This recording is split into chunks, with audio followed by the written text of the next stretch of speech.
Okay, so here we are live, and we're going to show, like a lot of people do, successes.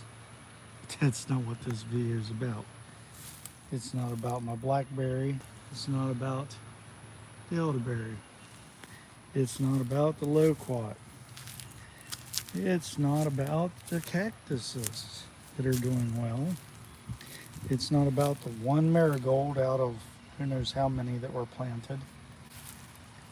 And it's not about some sugar beets that are hid in here or the random mullein that showed up. It's not about successful leaf growing on white mulberry or black mulberry. It is about all the fruit trees in this row not fruiting. It is about the kiwi barely vining and the gourds that should do heat not coming up, and things of that nature. This is a little discussion I had the other day with somebody um, about stressors and gardening. So this is cranberry hibiscus. I am now at 50% success rate because something's eating it. This is dragon fruit. Those were dragon fruit. So you're kind of getting the gist of this video. But we're gonna walk around anyhow. Talk about a few successes. Moringa that barely grew. Moringa always grows for me. Peppers, they're starting, but where have they been? I usually have a bush by now. I've got, there's gourds, and down there's a cucumber, and we're not even going to talk about cucumbers. I have tried them everywhere this year, just not successful. Not successful. These are sunchokes. They're doing good. I planted a bunch of tomatillo, and two came up, and they're making calyxes and should have tomatillos, so that's good. Aloe vera in the shade, doing good. Taro, kind of sad. Some of my turmeric is great big. Other turmeric is small. Same with the ginger. It's just been pot luck. Lantana, doing well, but really wilty. So, here we go. Let's talk about the random things that I've grown and the actual successes and non-successes. So there's some Bodhi trees. Don't know if I'm going to successfully have them or not. Sugar cane, usually a lot taller, not very tall. I've got corn back there, and sorghum. They're also not very tall. I am really tickled about my friend right here, if I can get him to hold still long enough, or her. Yeah, maybe. Maybe not. Dragonflies. I have dragonflies. I am happy about that. Right here is struggles. So greenhouse failed me. I'm still using pieces from that greenhouse and still using copper rods that are used for grounding that I was given, and old pieces of wire mesh that I was given. And this is an attempt at trellising Malabar spinach. Now, there's a couple in here and some that are clear out off to the side. Let me try to pull them in. There's one. That's a really shaky view, I'm sorry. And there's more in here. Gotta find them. There's one. Looks really good. So, problem is, Malabar spinach has been in the ground for several weeks, several weeks, and that's all I've got. Now I did kind of put it in the shade, and I have been embracing shade over sun. And people said, "Oh, get rid of your trees, get rid of your trees, get rid of your trees." No, if I'd have done that, everything I had would have cooked, and I would have nothing. And some of my shade gardening, yeah, really sad. I'm even failing at starting nasturtiums. But there is Japanese sweet potato. And this is my first year trying this, and I'm already getting slips for next year, just in case. I just think it's a good idea. But, you know, there you go. I hate boring stuff and not showing people things and just sitting. I can't sit still long enough for that kind of thing.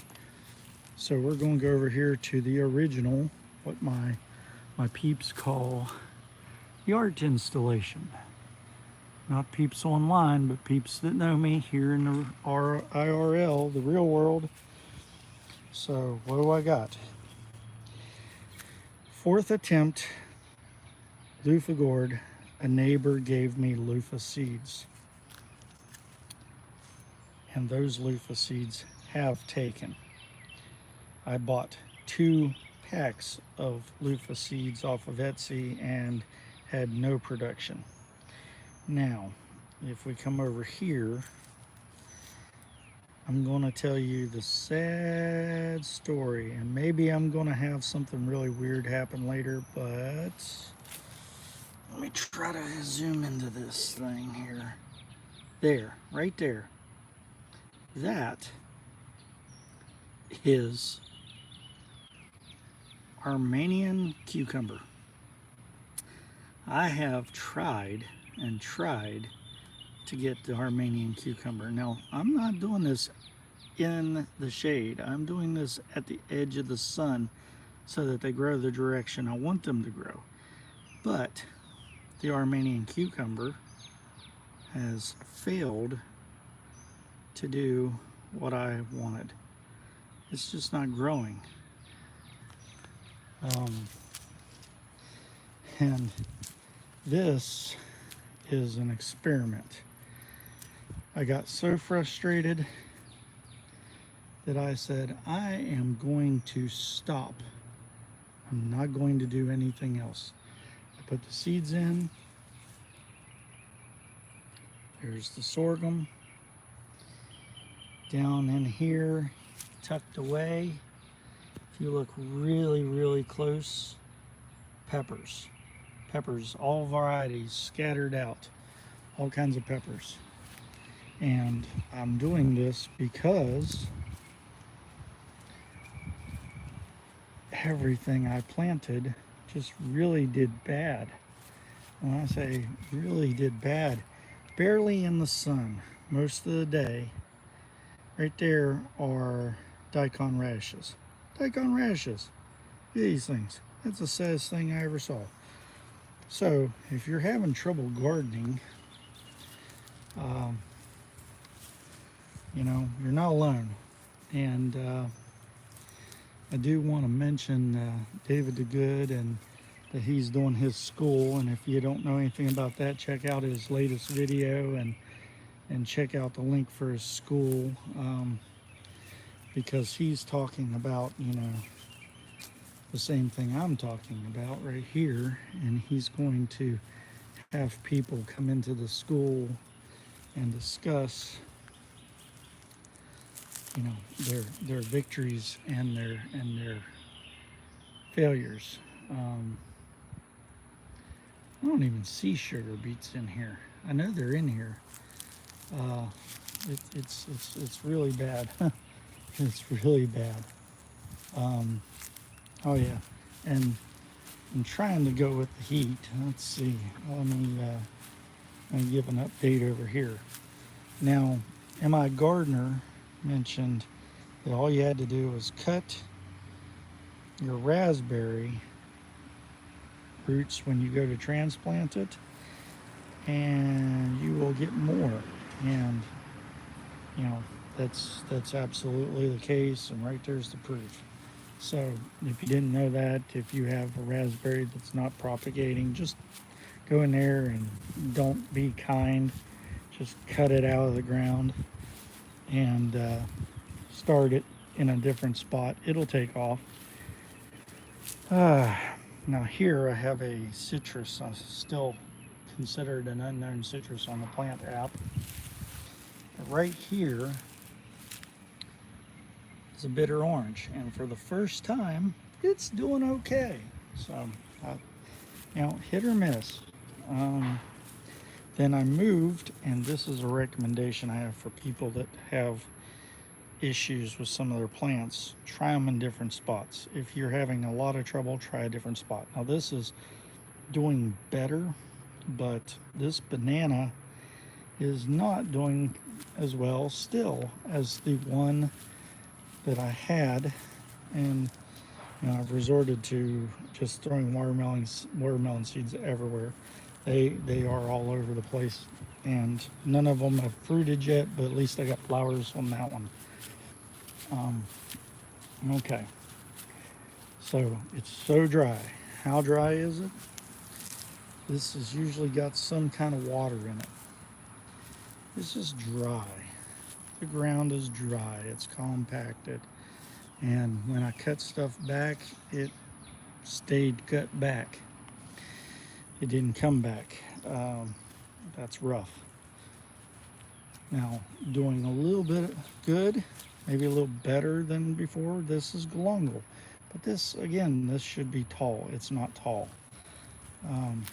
But this banana, now on its second year, I believe, was gifted to me, and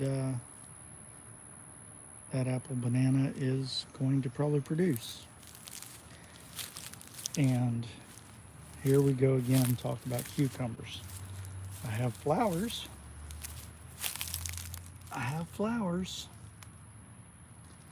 And I got a little bit of vine, but normally this thing is full of cucumbers. No cucumbers. And part of it might be a different spot. Part of it might be something else, but look at this. Just dry ground. Hard, dry ground. And then when it does rain,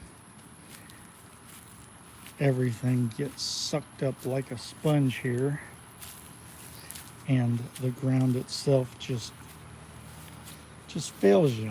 It sucks the life out of everything. Now, a little bit of irony.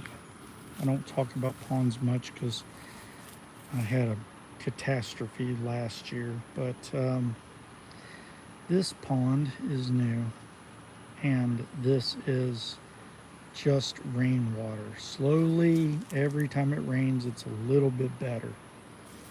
So, you know, take your wins where you can get it.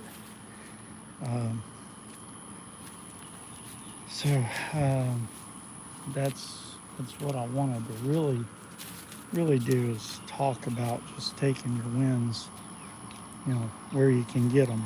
Oh yeah, watched David the Goods video the other day, and I have a real love for sunflowers, and every year I plant sunflowers, and usually I get at least one really nice one. But this is my sunflowers, and the tallest one's about 2.5 feet tall. And you know, it's a little nature garden. I let wild plants in. I don't control, and I just grow a few sunflowers. Usually does well. They're going to be late. They're making heads now, but nothing is getting taller than 3 feet, and this is not normal. These plants are all going to be next year. These will be flowers next year, and it should be really nice. And they came from an old homestead or old home site that had permission to go get the plants from. Now I hear there was a garlic bed there, but I didn't look for it. I'm allergic to garlic. I kind of looked in that direction. Of course, I was told I would have had to went a lot further than what I did. And another thing, all kinds of canis, all kinds of canis. And I saw again. I'm just doing comparisons so somebody knows where to go, and I might look up the link and put the link in there so somebody can find it. But you know, David the Good in his video had this exact cana, and his were. He's only one grow zone different from me. I'm in 9A. He's an 8B. But his were, above his head probably, or at least as tall as him. So 6 foot, some. You know, and now this is my path. This is not supposed to have anything in it. Oh, another thing that I found interesting this year, and hopefully I have something to show. This is not looking good. It's gone. It's not here. And I don't know if it's just had a bad year and it's died back, or if something actually killed it. I had a bloodroot plant there, and it was wonderful. Oh, another thing, longevity spinach. Usually I've got long vines by now. Tried it in multiple places, and the best I can do is 4 or 5 leaves at a time off of any plant. Not normal. So if you're having trouble gardening right now, if you're struggling, or you're frustrated, it's not you. It is not you. It is odd situations. Now, this is full of stonebreaker. That's what that little sort of like a mimosa looking plant is in here. And I've got a video on that. If you don't know about it, it will help you with kidney stones. At least it did for me. That's a hosta. And let's get in here. That little frilly looking thing down in there, those are stonebreaker. When they get the seeds on the backside, that's when you know they're okay. There's another sunflower I planted that hasn't come up yet, more than a foot. Also right there, underneath the Japanese maple, another hosta. The really weird thing, hostas have struggled for years. They have struggled for years. And my hostas came back this year and have done well. And it's very odd. I moved my painted ferns to a shade garden I'm working on, and hopefully they'll take off. But right there beside of them, there you go, the best nasturtium I've got. And I've got them planted all around. Let's see if I can get a shot on it. I moved in the wrong direction, I think, or pardon me. There you go. There's another one. Nasturtium. Those are the Empress of India, and they're in the shade and they're doing okay, but they're not doing great. Another fern, and I'm just going to say that this is not doing at all what I thought it was going to do. And I tried a little extra water, and I've tried everything else. It makes absolutely no difference. I moved a hosta back here, so there's a hosta, little thing. And here is a hosta. Now this thing hasn't produced a darn thing, but every few weeks I got a potato vine and a squash vine of some kind that keeps coming back. Um, and I don't know if you can see this or not. Let me zoom in. I got wintergreen to grow, so I'm a little proud of that. I got a few of them back here. Um, a lot of potato vine growing in the shade, out of the shade. Oh yeah, I moved all my big ferns back here. Like I said, I'm working on a garden area. Um, but you can see this is still barren, and that's on my neighbor's property. I can't bother it, but I wish I could. Um, and this over here was all planted too, and just nothing. And then I got a few plants over by the tree. Pardon me a minute. Some idiot is playing something and I don't know what it is, and I apologize. Thinks everybody else needs to hear it, and I'm going to call it right there. So if you're getting frustrated gardening, and you feel like I'm feeling right now with this noise, I'm with you.